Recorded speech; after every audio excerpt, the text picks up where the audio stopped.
I'm Dr. Amy Robbins, and welcome to Life, Death, and the Space Between podcast.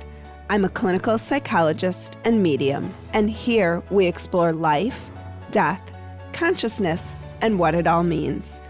I'm excited to share with you another ghost story from one of our listeners today. It's actually 3 ghost stories in one, 3 separate parts, so they're very different, but very fascinating as always.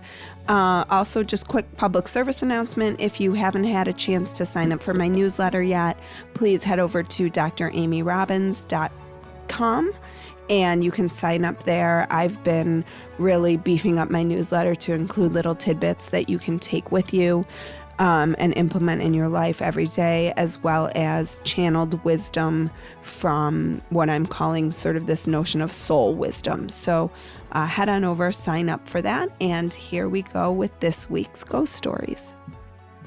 Today's ghost story is shared from one of my listeners, Mollie. This story starts in 1985 and ends more than 13 years later. I was teaching high school English in a little town in Montana. Krista, a friend from the church I was attending, had asked me to lead a women's Bible study in my home, and I agreed. At the time, I had no idea that this decision would lead me to years of being troubled by a stalker.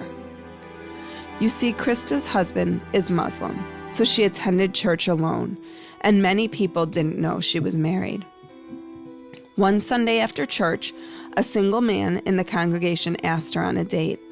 She declined, naturally, explaining that she was married. But because Krista had a soft heart and sensed he was lonely, she invited this man, I'll call him Daryl, to join our Bible study. When Krista called me to tell me he was coming, I expressed reservations. Daryl was kind of creepy.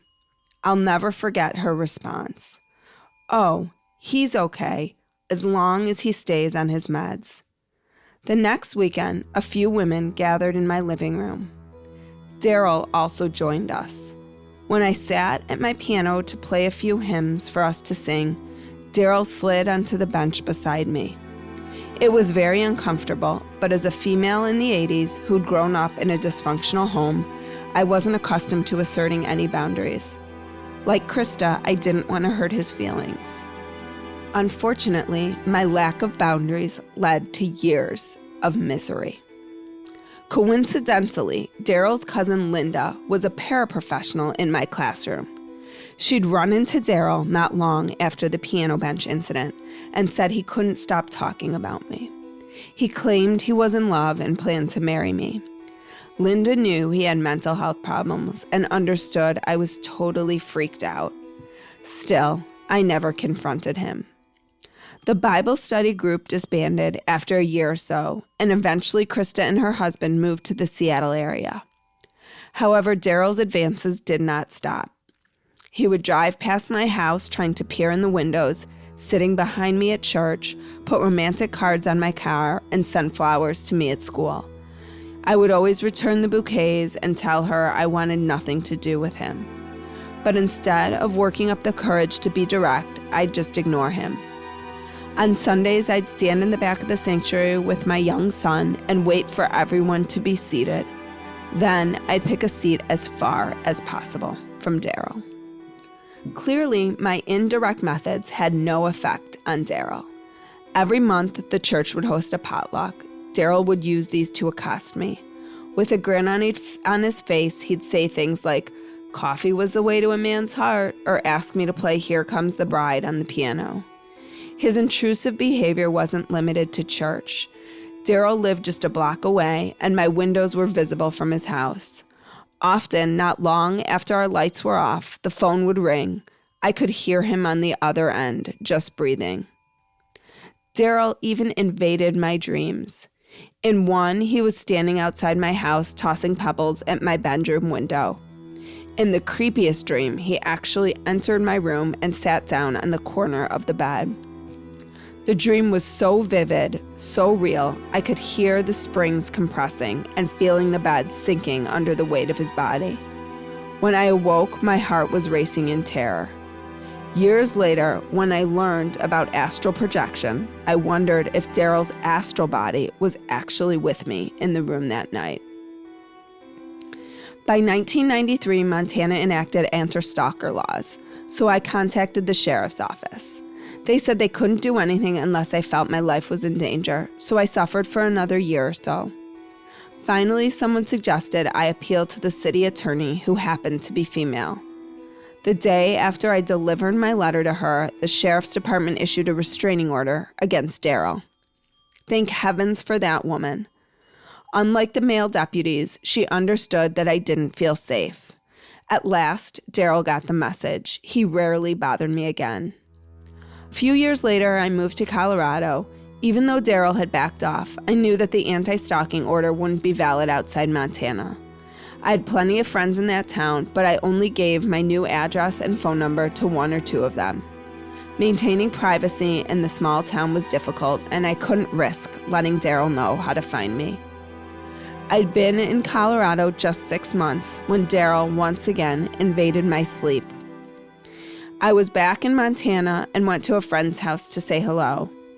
I barely walked through the door when I heard a noise behind me. The sound of the wooden screen door slamming shut. I spun around to see who'd come in, and right in front of me stood Daryl. This time I didn't ignore him or walk away. I found my voice and shouted the words I'd wanted to speak for more than 13 years. Go away, I told him. I don't like you. I don't want to be around you. I want nothing to do with you. Leave me alone. After so many years of bottling my feelings, expressing them was a relief. If only in a dream. The way Daryl reacted surprised me. He was contrite and apologetic. In the dream, he said, "I'm sorry. I will never bother you again." And he turned and walked out of the house. The very next day, I received a call from an old friend from Montana. "Mollie," she said, "I've been wanting to call you with some news, but it's taken me 2 weeks to find someone who had your number." "What's going on?" I asked her. "Daryl is dead. He died by suicide walking in front of a truck." I knew at that moment that I had been visited by a ghost. Fast forward to 2011. That winter, I started writing a novel about a teen girl who has a near-death experience.